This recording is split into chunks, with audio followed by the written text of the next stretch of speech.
ताकतें तुम्हारी है और खुदा हमारा है, याद रखो। मेरे अजीज दोस्तों और बुजुर्गों, आज आप ना बीजेपी के इख्तिदार के खौफ खाइए, क्योंकि संविधान में डरने की इजाजत किसी को नहीं है। हां, कानून का उल्लंघन नहीं होना चाहिए, मगर कानून के दायरे में रहकर हमको अपनी लड़ाई लड़ना है। मैं आपसे फिर से कह रहा हूं कि तशद्दुद, वायलेंस रास्ता नहीं हो सकता है। तशद्दुद और वायलेंस रास्ता नहीं हो सकता है। हमको जमहूरियत में रहकर अपने मसाइल को हल करना है। याद रखो नौजवानों, तुम इस दीवाने की बात अपने जहन नशीन कर लो कि तुम जब तक जमहूरियत में, सियासत में हिस्सा लेकर मजलिस के नुमाइंदे नहीं बनोगे, तुम अपने मसाइल को हल नहीं कर पाओगे।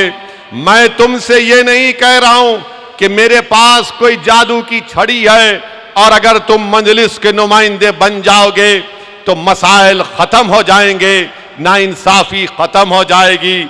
मैं तुमसे ये वादा कर रहा हूं कि अगर आप निचली सतह से, जमीनी सतह से अपनी क़ियादत को बनाएंगे तो आप अपने लिए और आने वाले मुस्तकबिल के लिए आप अपने एक नेता को तैयार करेंगे, एक लीडर को तैयार करेंगे।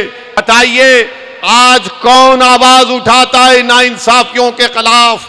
आप बताइए, कौन जुल्म के खिलाफ आवाज उठाता है?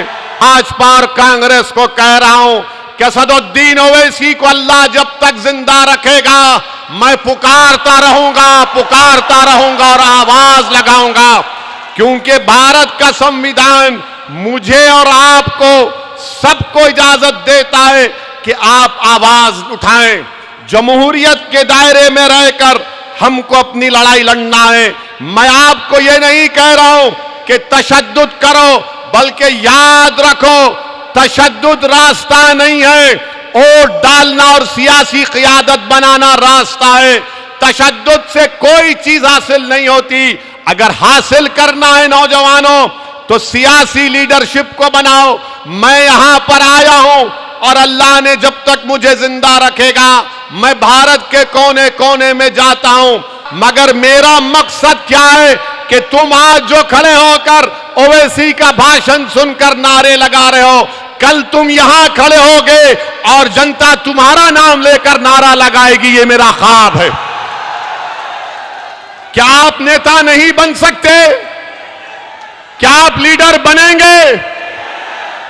क्या आप भाजपा और कांग्रेस की आंखों में आंखें डालकर अपना हक का मुतालबा करेंगे? तो फिर जब आपने वादा किया है तो नेता बनो, लीडर बनो, कायद बनो।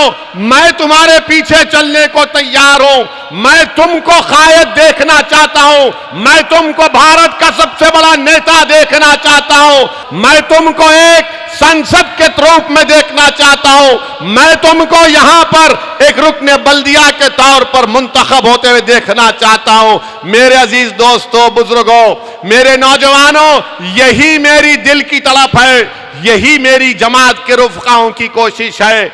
आपसे इल्तिजा कर रहा हूं कि आप हमारा साथ दीजिए। आप याद रखिए, अगर कोई कांग्रेस के पीछे दौड़ रहा है और ये समझ रहा है कि कांग्रेस उसका साथ देगी, कांग्रेस साथ नहीं दे सकती, याद रखो। बल्कि पूरे मुल्क में कांग्रेस और भाजपा में कोई फर्क नहीं है। भाजपा और कांग्रेस ये राम और श्याम की जोड़ी है, एक सिक्के के दो रुख है। मेरी बात को याद रखो आप। अभी मैं आ रहा था तो मीडिया के लोगों ने हमसे पूछा कि कांग्रेस के लोग आप पर इल्जाम लगाते हैं कि आप बी टीम हैं। कांग्रेस के बड़े बड़े नेताओं से पूछ रहा हूं, बताओ कमलनाथ, जब आप मुख्यमंत्री थे तो कांग्रेस के 20 विधायक एमएलए कांग्रेस को छोड़कर भाजपा में चले गए। क्या वो असदुद्दीन ओवैसी के हाथ से गुलाब जामुन खाकर मामा को मुख्यमंत्री बनाए? बताओ कमलनाथ, तुम्हारी पार्टी के लोग अपना जमीर बेचकर भाजपा में चले गए।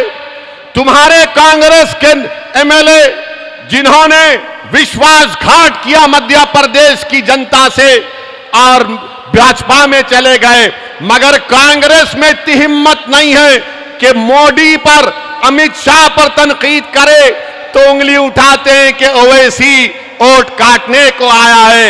अरे मैं काटने नहीं आया हूं, सुन लो भाजपा कांग्रेसियों, मैं काटने नहीं, मैं अपना हक लेने आया हूं, मैं काटने नहीं जोड़ने आया हूं। मेरे अजीज दोस्तों और बुजुर्गों, कांग्रेस के 20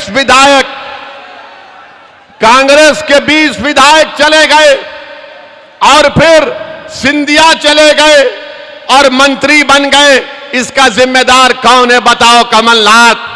आज कांग्रेस के लोग मंजलिस के उम्मीदवारों के वार्ड में जाकर कहते हैं कि मंजलिस इत्तेहादुल मुस्लिमीन का साथ मत दो, ओवैसी ये है, ओवैसी फुला है। अरे मेरी कोई हैसियत नहीं है, मैं दुनिया में जब तक रहूंगा जब तक अल्लाह मुझे चाहेगा। मेरे अजीज दोस्तों और बुजुर्गों, मैं फिर से कह रहा हूं कि आपको हालात को तब्दील करना है।